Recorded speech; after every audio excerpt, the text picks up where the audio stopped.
Hello everyone, আসসালামু আলাইকুম।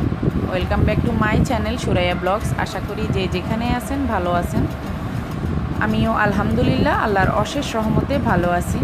তো আজকে আমি আপনাদের সাথে শেয়ার করব গরুর মাংস দিয়ে ওল কচু রান্না করা। তো ওল কচুটা গরুর মাংস দিয়ে রান্না করলে যে ঠিক কতটা মজা হয় সেটাই আপনাদের সাথে আজকে আমি শেয়ার করতে চলেছি। তো চলুন তাহলে রান্নায় চলে যাওয়া যাক।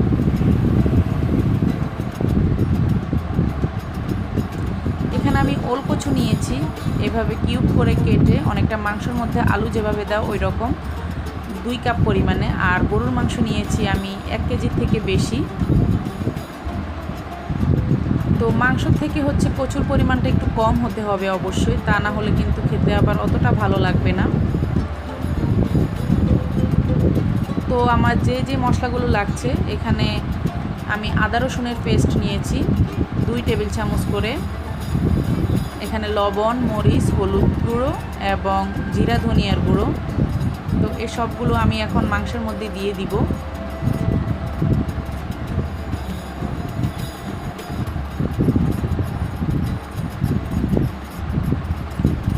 আর এখানে আমি নিয়েছি আস্ত কিছু গরম মশলা, এখানে লং, এলাচি এবং এখানে মিষ্টি জিরা আর নর্মাল জিরা 1 চামচ পরিমাণে নিয়েছি মিক্স করে। এখানে দারচিনি আর জায়ফল, জয়ত্রী নিয়েছি খুবই সামান্য।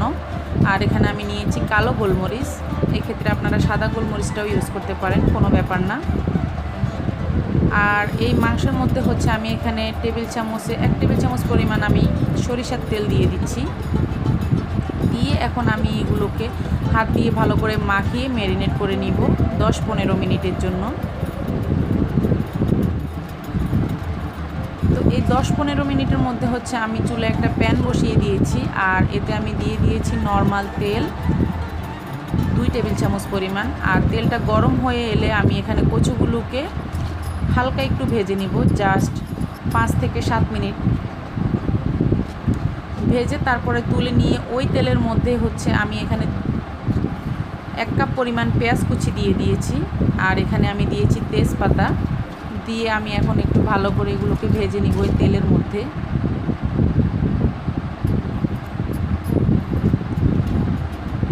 তো পেঁয়াজটা একটু ভেজে নেওয়া হলে তারপরে হচ্ছে আমি ম্যারিনেট করা যে গরুর মাংসটা ছিল ওইটা দিয়ে দিব এখানে।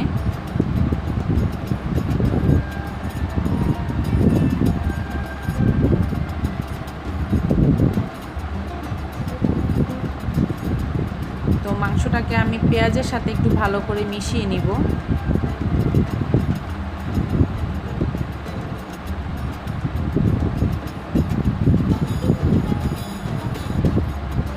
তো কিছুক্ষণ কষানোর পর হচ্ছে আমি এটাকে একটা ঢাকনা দিয়ে ঢেকে চুলার আঁচটা মিডিয়াম করে দিব। তো 10 মিনিট পর আমি ঢাকনাটা তুলে আপনাদেরকে দেখিয়েছি। এই যে দেখুন, মাংস থেকে প্রচুর পরিমাণে পানি বের হয়ে গিয়েছে। তো মাংসটা আমি আবারও একটু নেড়ে ছেড়ে দিচ্ছি, তা না হলে পরে পোড়া লেগে যেতে পারে, তাই জন্য চেক করতে হবে বারে বারে। আর এখানে আমি যে আস্ত মশলাগুলো রেখেছি সেই মশলাগুলো হচ্ছে একটু গুঁড়ো করে তারপরে দিয়ে দিচ্ছি।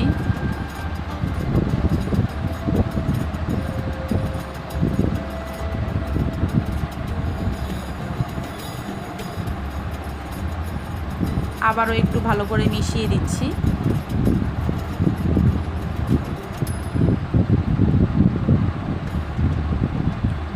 যখন তেলটা একটু উপরে উঠে আসবে, এই যে দেখতে পাচ্ছেন খুব ভালো করে কষানো হয়ে যাবে, তেলটা উপরে উঠে আসবে, তখনই হচ্ছে আমি এখানে একটা টমেটো কিউব করে কেটে রেখেছিলাম, তো টমেটোটা দিয়ে দিয়েছি।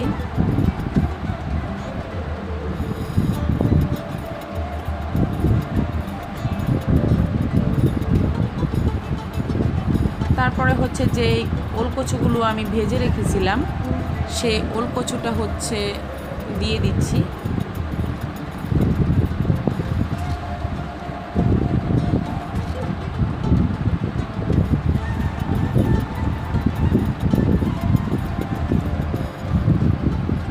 তো কচুটা দিয়ে দেওয়ার পর চুলার আঁচটা একদম মিডিয়াম থেকে লোয়ের মাঝামাঝি রেখে তারপরে ঢাকনা দিয়ে ঢেকে আমি এটাকে অনেকক্ষণ ধরে ভালো করে কষিয়ে নেব। এতে করে মশলাগুলো কচুর ভিতরে খুব ভালো করে ঢুকবে এবং মাংসের মধ্যেও, এতে করে রান্নার টেস্টটা খুব ভালো হবে। আর এই কাজটা একটু ধৈর্য সহকারে করলেই ভালো হয়। তো কষানোটা পুরোপুরি কমপ্লিট হয়ে যাওয়ার পর হচ্ছে আমি এখানে পানি দিয়ে দিয়েছি পরিমাণ মতো। এখানে পানিগুলো ফুটন্ত পানি ছিল, আপনারা চাইলে নর্মাল পানিও দিতে পারেন, কোনো সমস্যা নেই। তবে ফুটন্ত পানি দিলে বা গরম পানি দিলে ভালো, সেদ্ধটা তাড়াতাড়ি হয়ে যায়।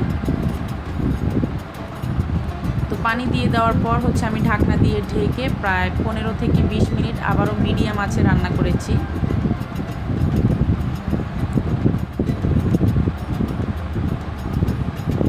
তো এই যে দেখুন, আমার কাছে মনে হচ্ছে ঝোলটা এখনও পাতলা, তো আমি আরও একটু গাঢ় করব ঝোলটাকে বা ঘন করব। তো সেই জন্য আমি এখানে আরও একটু ঢাকনা দিয়ে ঢেকে এটাকে রান্না করব আরও 5 মিনিটের মতো, একদম চুলার আঁচটা বাড়িয়ে দিয়ে।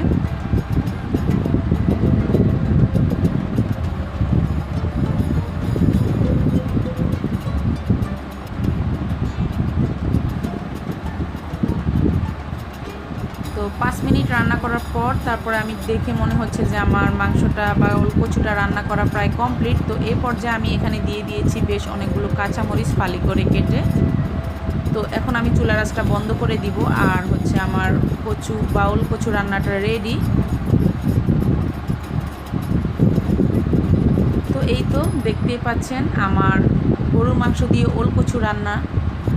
খুবই সুস্বাদু এই রান্নাটা। আসলে অনেকে কচুকে ভয় পায়, খেতে চায় না, কিন্তু এভাবে রান্না করলে কচুটা যে খেতে কতটা মজা আর কতটা পুষ্টিকর সেটা আমরা কম বেশি সকলেই জানি।